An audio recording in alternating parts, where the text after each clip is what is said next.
Okay, so as Jen said, the focus of this session is to bring awareness to child safety and to review the resources that you can use to meet your legal obligations in creating a child-safe environment. So I understand and appreciate it's a very sensitive subject we're discussing. So if at any stage you do feel uncomfortable, feel free to take a break and come back when you're ready.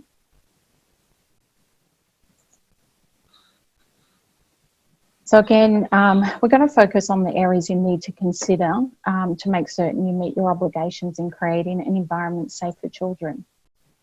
We're going to review the Child Protection Commitment Statement, Child Safe Standards, the Child Safety Netball Policy and the Code of Conduct, the steps to follow to become a child safe organisation, and reporting concerns of child safety. So first, the Child Protection Commitment Statement. This statement is crucial to Netball Victoria and all of its affiliates, and it outlines the principles and benchmarks that Netball Victoria have in place. I should just, before I go on, the statement, the policies, the code of conducts, they have been written by Netball Victoria for you. So you don't have to go out and write your own. You can use these and adapt them as your own. So our commitment to child safety affirms basically our commitment to child safety and that we take a zero tolerance approach to child abuse. It commits that we will work actively with children in keeping their best interests in front of mind and keeping them safe. As I mentioned, the statement is there for you to adopt as your own. And it applies to all people in positions of responsibility and authority. So just on that, who are people in positions, that's a mouthful, of responsibility and authority. It applies to every adult 18 years and older who hold a position of responsibility or authority with children. So those positions could be presidents, committee members, coaches, umpires, officials, team managers, other senior positions within your communities. And also the positions can be paid or unpaid, accredited or not accredited. So basically anyone 18 years or over, they're involved in your netball communities. Another thing we need to keep in mind is that child abuse doesn't happen in other sports, in other competitions. It can happen to us. So we need to do all we can in our environments to keep our children safe. So the child safe standards, I think before we get into going through the 7 of them, we need to understand why we have them, why we need them and who they apply to. So back in 2012, the Victorian government initiated an inquiry into the handling of child abuse allegations, mainly in religious and non-government organisations. The Betrayal of Trust was a final report, and it highlighted poor and inconsistent practices for keeping the children safe. It also found that the organisation's cultures didn't focus on child safety, and in some cases they failed to report or act on the child abuse allegations. And part of the final report outlines and recommends the 7 standards for creating child-safe organisations. So we'll go through those shortly. It's also a legal requirement. So as of 1st of January 2017, it's a legal requirement for everyone involved in netball. Actually, it's not just netball, it's all groups, organisations, all sporting codes. So we do have a legal duty of care to ensure that all children taking part in our netball activities are protected. And the child safe standards are also there to enable us to create a culture that has child safety at the forefront of everything we do. And the standards are meant to be implemented in a flexible way that you can, that'll, I guess, allow you to create a focus on creating those cultures that reduce the risk of abuse and allow you to report and properly respond when complaints do come in. Also, having the standards gives your committee, other officials, the equipment and the tools they need to keep child safety at the forefront of everything they do. And it also gives children comfort and parents confidence that their children are involved in a safe environment. And again, all throughout this, I'll keep saying it, it's everyone's responsibility. So it applies to all personnel regardless of their role, whether they're sitting up in the control box and not really having much to do with children, as they apply to the coach that has direct contact with children. So everyone has a vital role to play in developing that culture of child safety within your communities. So it's interesting to note that when I started researching this, or reading about child safety, I often thought of, child safety or child abuse, I would think of sexual abuse, but it's very interesting to see the statistics. So the statistics are broken up into the 4 types of abuse, if you like: emotional, neglect, physical, and sexual. And emotional is by far the highest at 54%, neglect 21%, physical abuse 15%, and sexual 10%. And the ABS also go on to say that 1 in 33 children under the age of 17 received child protection services in 2018-19, which is huge. It's prevalent, and we need to do all we can to reduce it. The ABS also had a report, the health and safety and outcomes of childhood abuse, and the findings were that approximately 2.5 million adults had experienced abuse during their childhood. 1.6 of those experienced physical abuse, and 1.4 experienced sexual abuse. So again, we just need to do all we can to stop it happening, or doing all we can to reduce it happening in our environments. So as well as the 7 child safety standards, there are 3 overarching principles that came out of the report that govern the child safe standards. And they highlight the needs of children with an added layer of vulnerability. So they are Aboriginal children, children from culturally and or linguistically diverse backgrounds, and children with a disability. So I guess we all understand that all children are vulnerable, but we need to be aware that children in these groups can be particularly vulnerable to being abused, and they may also find it challenging to report abuse if it does happen to them. So we're going to the 7 standards now.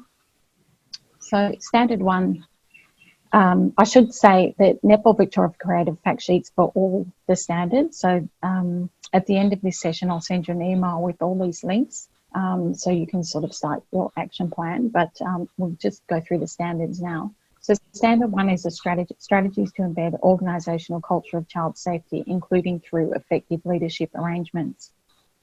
So I guess standard 1's all about culture and leading by example from the top down to make child safety a top priority throughout your competitions, your communities. It's working in the best interest of the children and not the organisation. Again, making child safety that top priority, and taking a zero tolerance approach to child abuse, and that you'll respect and support the diversity of children and their individual needs. So establishing these values and expectations, and by leading by example, will create that strong culture. And I guess leading from the top will help you influence the thinking of and behaviour of everyone else in your community. So again, when you come to do your review at the end, or you create your action plan, all the standards fact sheets have these examples you can refer to create your plan. So standard 2, a child safe policy, statement of commitment to child safety. So I guess one of the best and most effective ways you can demonstrate your commitment is to document it, and document how you meet your duty of care. So again, Netball Victoria have created the child safe policy and the commitment statement that you can use, don't have to write your own. So really important that you become familiar with those documents, and make it clear, like clearly communicate within your organisation and your communities that you do have the policy and that people know about it, and so they can get involved as well. Standard 3, a code of conduct that establishes clear expectations for appropriate behaviour with children. So again, Netball Victoria have created a child safety netball code of conduct that outlines the expected and appropriate behaviour. So again, be really familiar with the code of conduct and ensure your netball community are aware of the behaviours. Also important to point out here, if you are a football netball club, that you can use either the AFL or the netball code of conduct or documents. So again, whichever one you're using, just communicate that really clearly within your within your communities. Standard 4, screening, supervision, training and other human resource practices that reduce the risk of child abuse by new and existing personnel. So I guess by being very clear about communicating your commitment, you're more likely to employ suitable people. And having the robust pre-employment screening processes, again, working with Children's Check, police checks if required, reference checks, things like that. Again, you might be able to filter out any unsuitable people.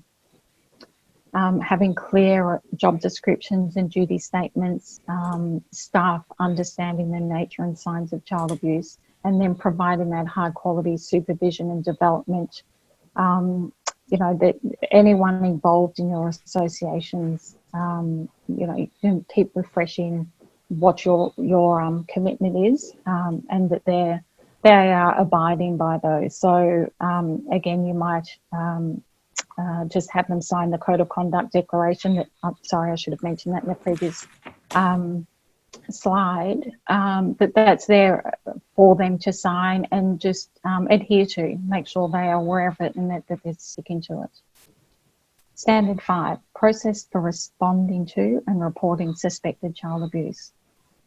So again, you want to support everyone in your communities to take action. So you want the procedures and the policies out there for everyone to be able to see, and by having them out there and clear and easy to understand, it's more likely that people are going to speak up if they do have concerns. And again, in your reporting process or by communicating it, you're going to develop that level of trust within your community. So people know that you're going to welcome and encourage them to come forward. And also reassure them that any concerns or complaints are acted upon appropriately. So they're also, as we said before, very sensitive issues. So again, essentially you have processes in place to record or keep accurate records of any complaints, and that you can store them sensitively and securely. Standard 6, strategies to identify and reduce or remove the risk of child abuse. So I guess this is all about identifying what you have in place. I guess you're in the best positions to know where the risks lie within your, around your facilities or people. Excuse me. And again, you may also have the best practices in place, but the risks are always going to be there. So you really want to be proactive in identifying what the risks are, and then proactive in putting actions in place to reduce the risks of those happening. And developing that plan that you constantly refer to and keep improving. Like Jen mentioned, it's not a set and forget. You just have to keep working at it. It might be that you it's an agenda item in your committee meetings that you discuss any issues that do come up. Standard 7, strategies to promote the participation empowerment of children. So again, this is all about encouraging and supporting children to understand what their rights are, and that their contribution is going to be valued and respected. You can just establish that environment of trust and inclusion. So if children do feel worried, they know they're going to be listened to. Also really clear that you make it clear to them where they can go or who they can go and talk to. As we covered earlier, Netball Victoria have created the policies and the code of conduct. The child safety netball policy meets a child safety standard number 2 and aims to create that safe and positive environment for everyone involved in Netball Victoria activities. So again, the policy sets out the responsibilities for persons in positions of authority, as well as outlining the types of behaviours expected from everyone bound by the policy. Policy outlines best practice processes and procedures, as well as providing the tools and guidance for anyone involved in your communities. So again, all these documents are on the website that we will link to at the end of the document, end of the presentation on email through to you as well. Actually, before I do go on, I should say that child safety netball policy is very detailed. It's 53 pages long. So there is the netball policy user guide that sets out the key responsibilities under the child safety netball policy. So it talks about the associated documents and where to find that further detail as you need it.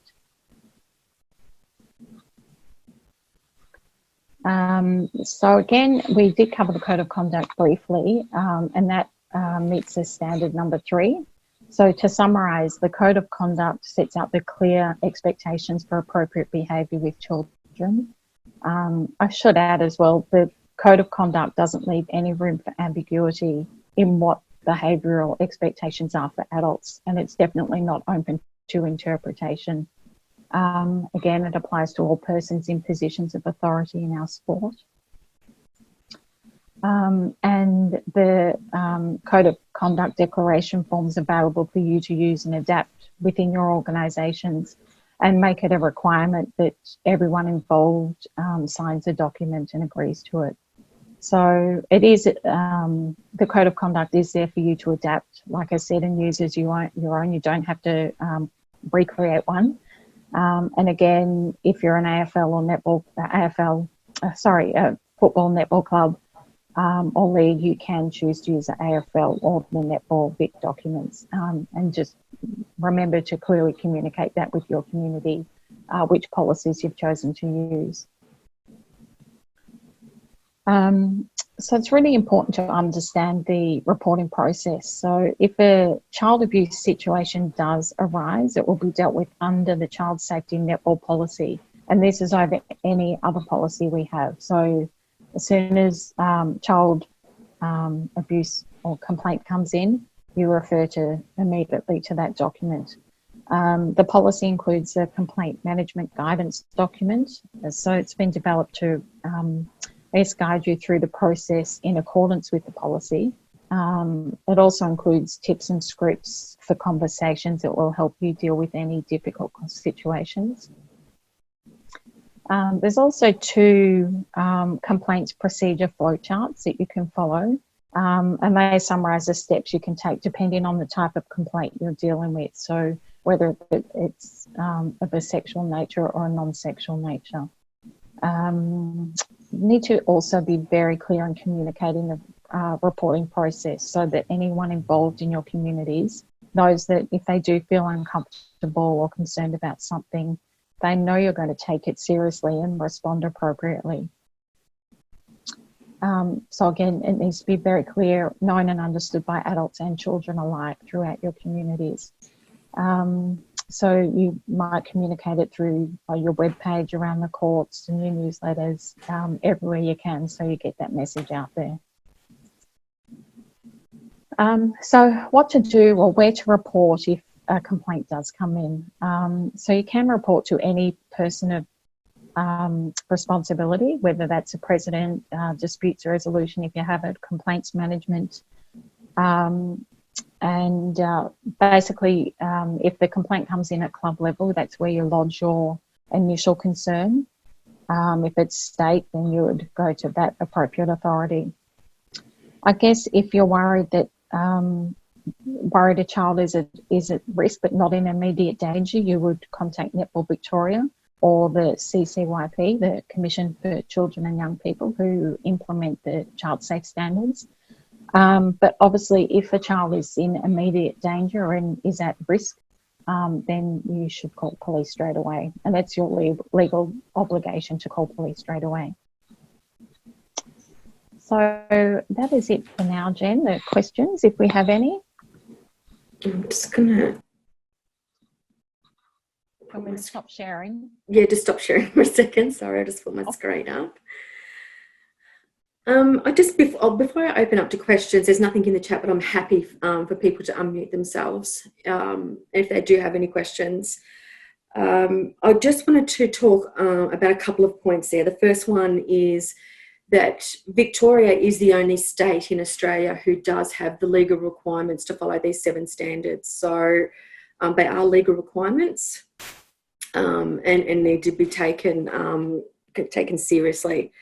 The other thing is with our policy, there's 2 parts to the policy. There's those of a sexual and abuse nature and those of non-sexual and abuse. So I know we've focused very much on the heavy part of the content, but you need to consider too, when a complaint comes in, the first question you've got to ask yourself, is it a complaint about an adult's behaviour against a child, someone under 18?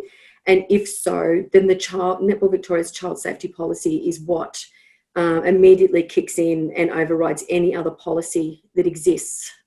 So always the first question when someone rings me up and wants some assistance with a complaint, the first thing I want to establish is, was it an adult against a child? Because I know straight away that's the policy I'm going to use. And, you know, for example, one I had just recently, a junior umpire after the game was physically handled by a coach from the team she was umpiring and was kind of pulled aside physically, not aggressively, but she was touched and pulled aside. And the umpire's father was sitting there and obviously didn't appreciate that. So that's and obviously formed into a complaint from the father and that junior umpire. So straight away we had to use that policy to guide us through the process to manage that complaint. And it's very clear the steps on what you need to follow to manage complaints of that nature. I'm just going to quickly jump in here. So Lisa, you've asked if we'll be circulating the presentation after the session. More than happy to share that with everybody, and there'll also be some links and some other resources that we'll be sharing at the end as well.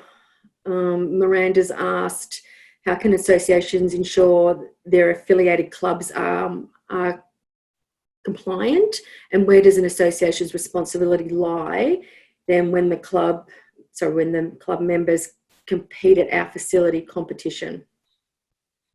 Good question, Miranda, as usual.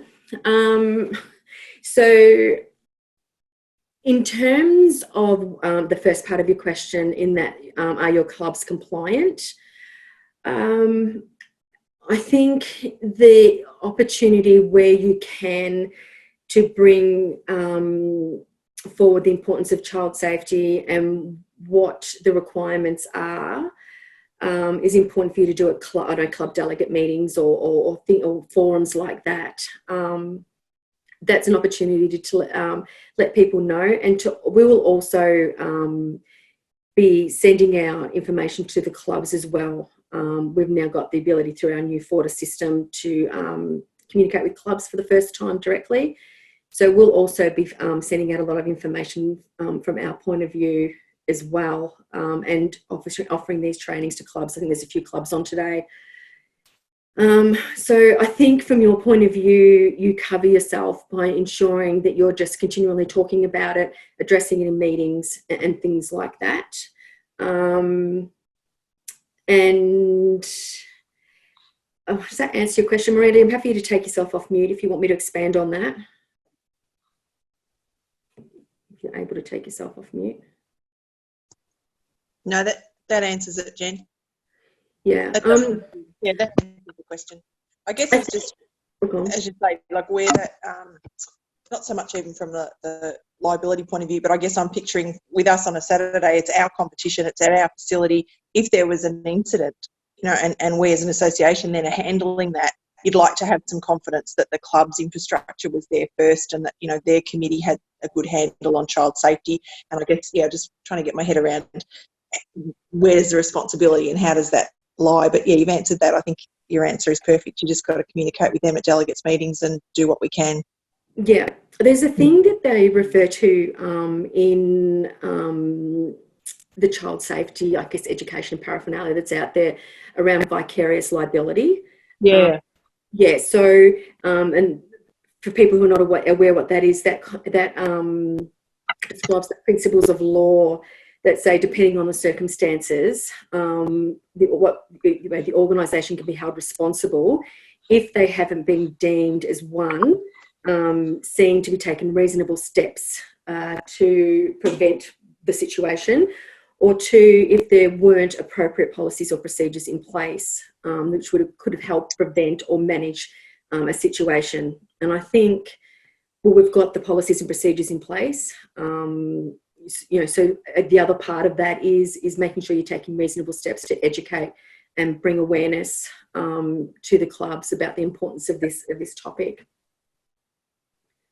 Thank you. Did anyone else want to take themselves off mute and just throw a question out there before we move on?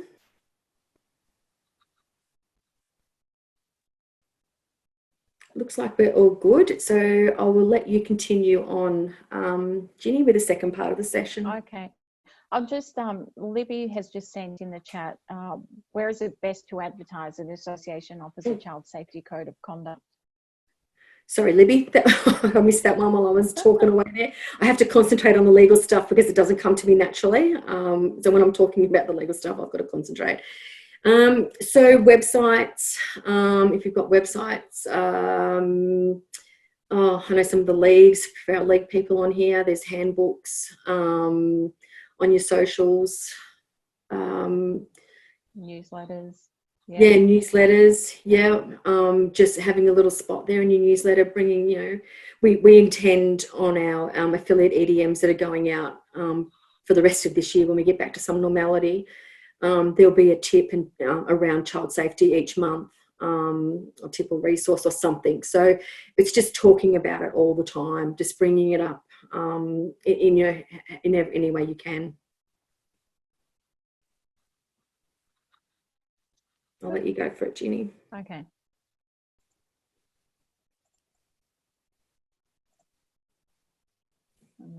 Yeah.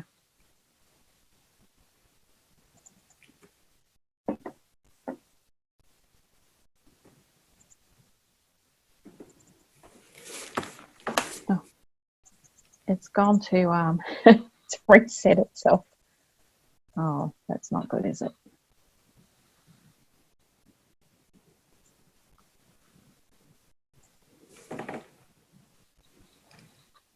Okay, so the next stage is talking about how you can become a child safe netball association, league or club.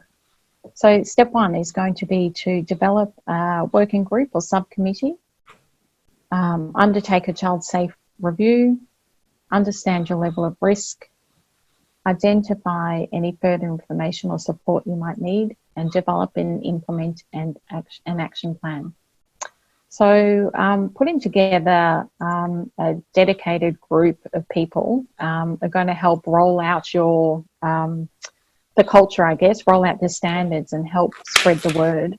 They'll also ensure that that the standards don't only fall on one person in the committee, that it's spread, the workload is spread, the message is spread.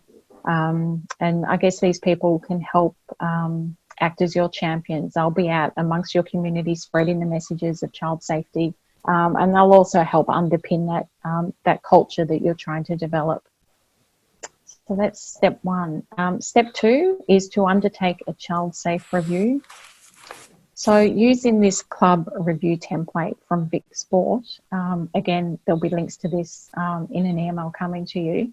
You want to look at what you've already got in place, identify what you've done well and what you're doing well, and in doing that review, you're going to identify what needs some attention. So you may have, as an example, policies and procedures in place that the committee and others are not aware of. So taking the time to review that and communicate that will just really help, I guess, help you focus on the areas that do need your attention. So step 3 is understanding your level of risk. So again, nobody knows your competition or your clubs or your facilities like you do. So within your working group, you might brainstorm where your risks lie. Add it to your committee meetings as an agenda item, so you're discussing it all the time and always reviewing. And I guess by identifying the risk particular to your environments, it just allows you to put a plan in place to educate everyone what the processes are. So as an example, you've got an overnight camp coming up, and it might be rep coaches and under 15s with no parental support or supervision. So it's probably going to be a moderate concern, and there may be a level of medium risk that things could go wrong, or things may happen, not go wrong, things may happen. So you might want to re-educate the coaches or remind coaches, ensure that they've attended some child protection courses like Play by the Rules, ensure they've signed the Code of Conduct declaration, that they agree to it and adhere to it and understand it.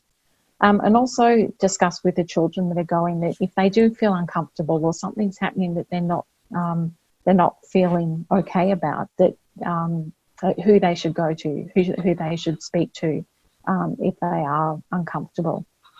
So there's plenty of examples here of situations that might pose potential risks.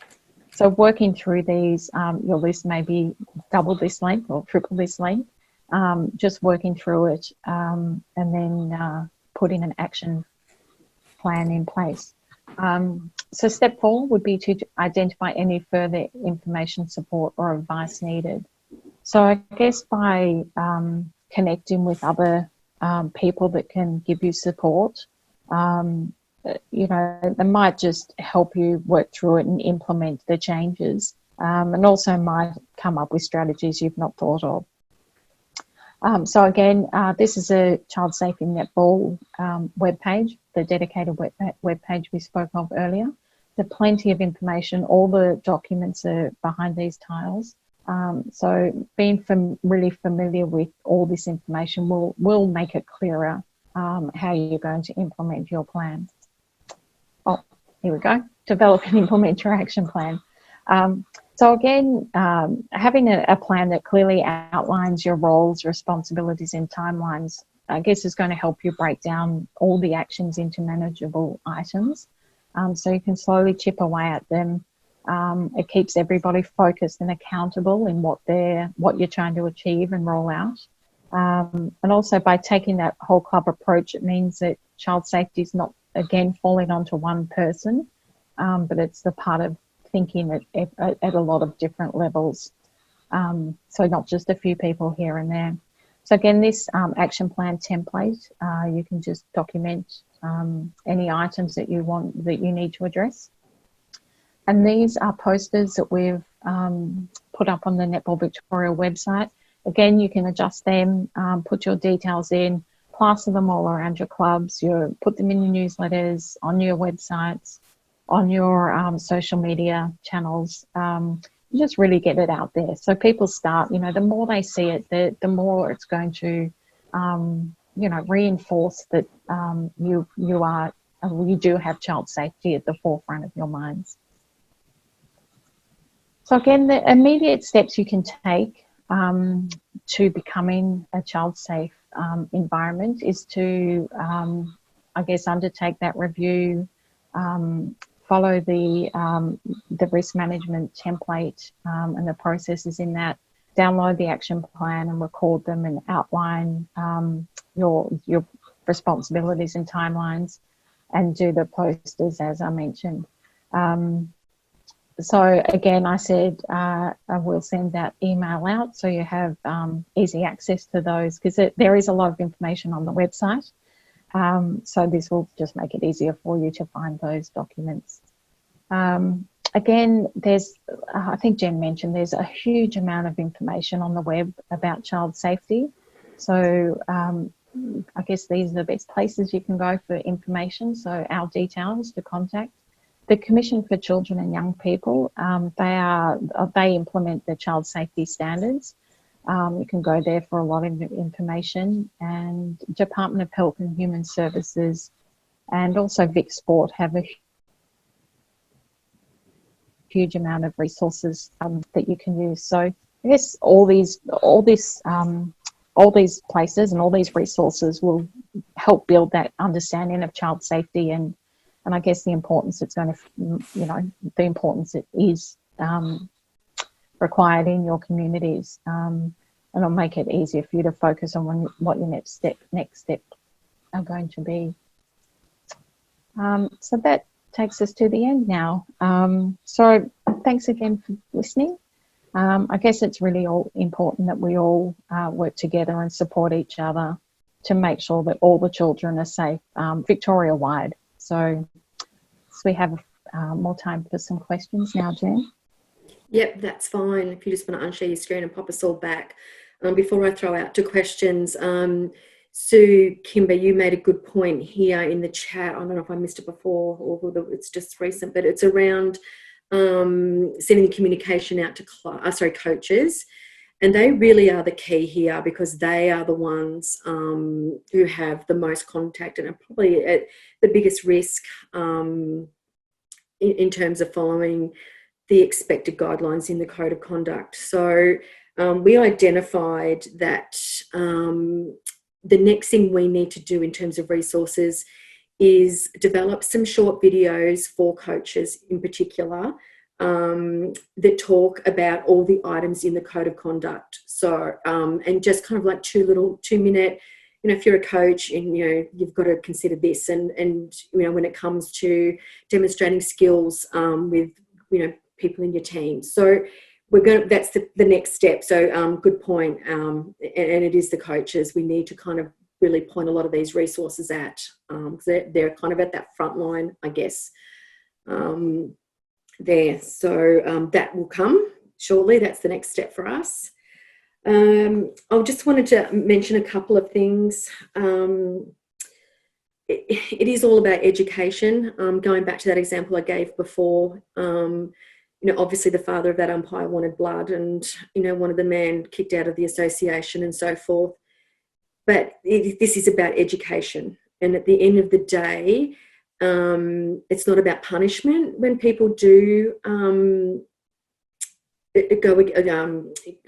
don't abide by the codes of conduct and meet expectations. We always talk about education and the importance of that because this is a shifting society we're living in now. There was an example I had just recently with a committee which was about overnight camps, and they were quite innocently talking about a group of young girls who were going and they were concerned about their age. And someone innocently in the group said, that's all right, just give them a cuddle and a pat on the back and a bit of love. Now, we're all got that instinct in us, that's what we want to do. But unfortunately, in this world we live in, it's something we've got to take tread carefully with. And in the Code of Conduct, it talks very clearly about physical contact. So as a result of that very innocent comment that happened in a committee meeting, we decided that it was very important for the coaches and the people attending that camp to read the Code of Conduct and sign off on that declaration that they have read and understand their responsibilities.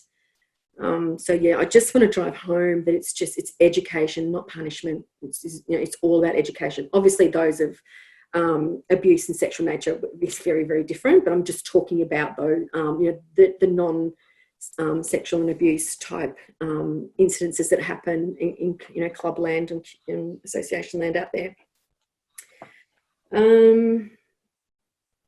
think that was the only other thing I was going to mention. I haven't got anything else in my notes. Does anyone have any questions? I'm happy to just unmute yourself and just throw it out there. There's another one from Libby asking. I'm not good with this chat function, am I? Looking at the signage, which is fantastic, may I ask where it refers to contact and ask for a name where we can use a title. So you can adjust that and amend that to whatever you would like. If you want a contact name, email address, whatever it might be, you could enter that in there. If that's what. Oh, is that talking about the edible posters? Yes. Yeah. Yeah. So it's someone at your club or your association that can be contacted if anyone has any concerns. Just back on that, that was the other thing I was going to mention. I knew there was something else. When you're developing these working groups or subcommittees, you know, what typically happens out there, we all know, that's just my boss who knows I'm in this session. What typically happens out there is the committee does it because that's what just happens. But I want you to really consider who out there in your netball community has the skills to kind of drive the actions that and their risk management assessments.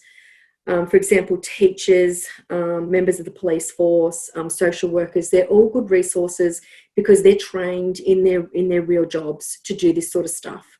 So find out who in your community has the skills to drive it. It shouldn't be another thing that a committee has to deal with, not deal with, but to do. We're all giving up our times enough.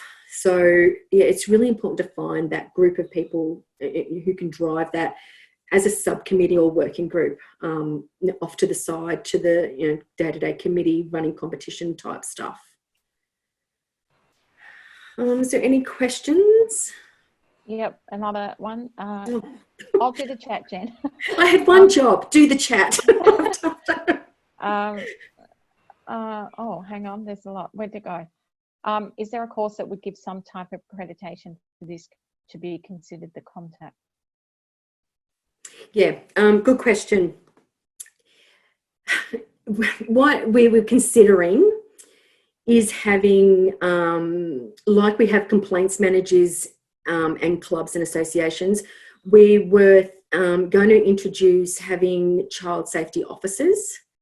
Now, in order to do that, I think we need to do a bit more work at Netball Vic in terms of having the support there for those child safety officers to feel confident in their roles.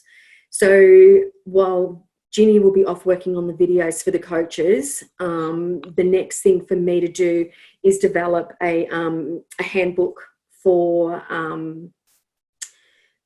safety officers. I think, Sue, you probably have one in your league. I know a lot of the leagues have handbooks already, so I'm not going to reinvent the wheel. I'm going to pretty much develop some type of handbook and training session to accompany that handbook before we mandate and suggest that everyone has a child safety officer. But that's certainly how we're going to build. That'll be kind of the next phase in terms of building on this foundation. We're kind of late in this initial stage.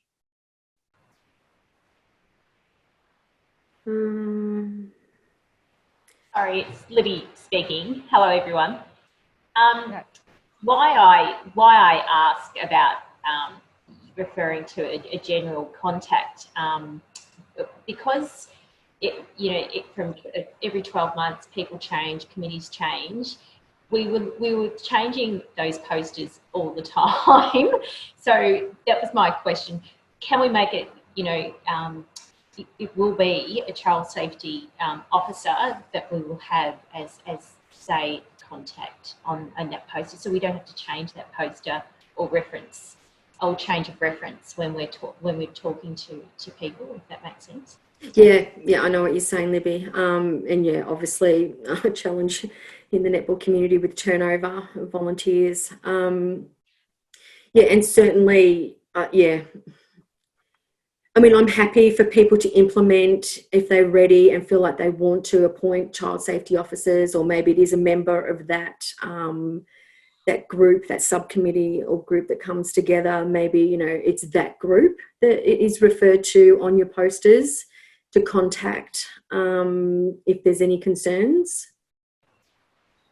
Yeah, that sounds good. And then there's consistency from. Yeah, I'm just hesitant to want, part of me wanted to say, right, now everyone's got to have a child safety officer, you know, this is so important, we must have it, but I just don't feel that it's right for the netball community without us having the right resources in place for those people, because they are mums and dads, and, you know, it's quite a heavy topic.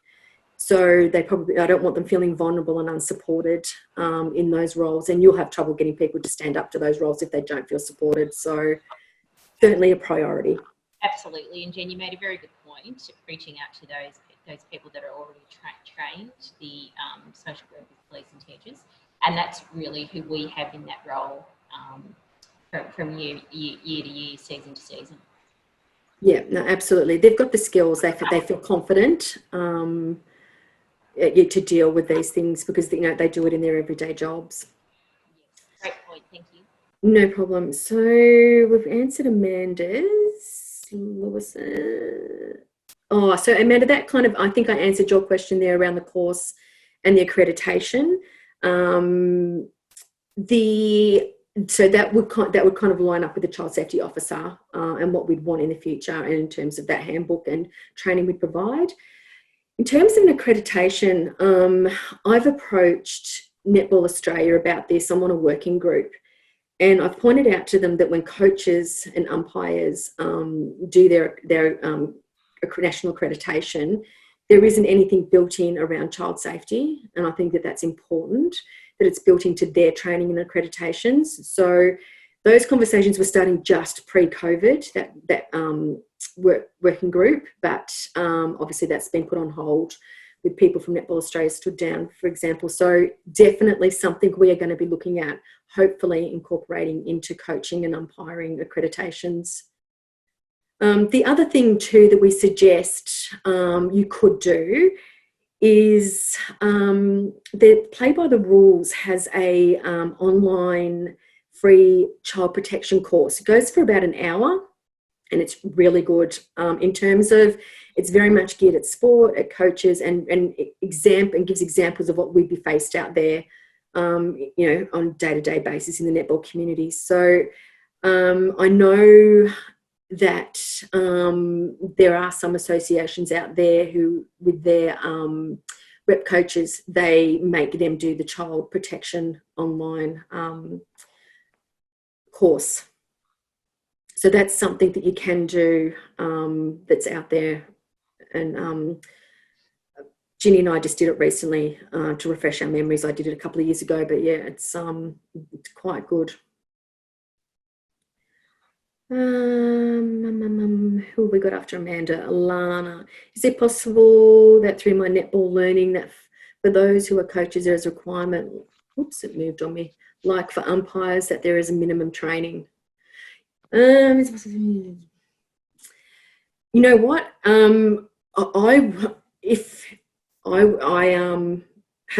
was part of an association committee, then I would want my coaches to have that minimum training in terms of play by the rules, or attend a session like this, which is going to be, we're going to continue to run these throughout the year, and obviously have different topics as well. So I know that there are associations out there who do ask for their coaches to have a minimum of the Play by the Rules child protection course done. Yeah, there's not, apart from that, there's not a great deal more out there that's very, sports specific. There's a lot of stuff out there for teachers, child protection officers, and occupations like that. But for sport, that's probably a great resource. Where am I up to? Does member protection officer training cover this? I've done the MP, Miranda, you're talking about the member protection information officer training? Because I did that a couple of years ago as well. It's actually due for renewal. I think they touch on it. Yeah, I think you've answered it previously, Jen. I was just, when one of the other girls was talking about accreditation, I wondered whether that was Yeah, certainly, and it's on our resources page.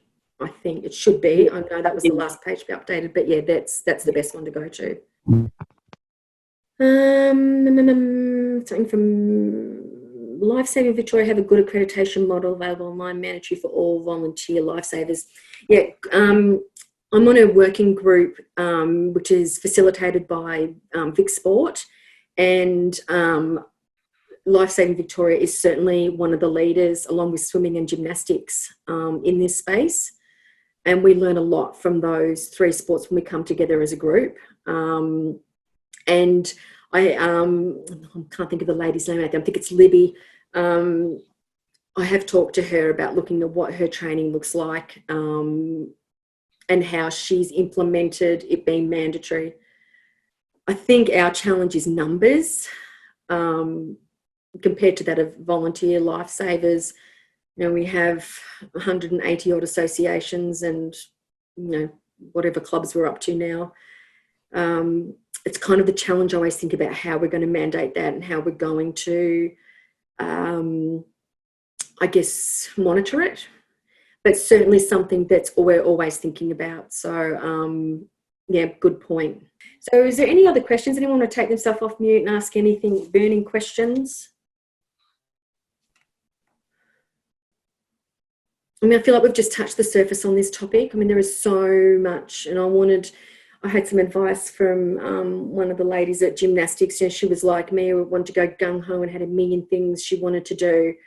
And you've just got to kind of, you know, bite bits off at a time and keep chipping away at it. So I feel like we've really touched the surface, and you'll leave today with some tools to get you started and thinking about how you create a child-safe community in your netball world. So if there's no other questions, well, 2:57. Nice timing. Good timing. Yeah, I'm happy to close off. You'll all get an email shortly from Ginny. Yep. With that information. All the links, yeah. We might include that child protection link to that training as well, just for ease to find. Yeah. Sounds good. But play by the rules, yeah. Yeah. I'll add that in. Fantastic. Excellent. All right. Thank you everyone so much for attending today. I appreciate you getting involved and understanding the importance of this topic. Thank you.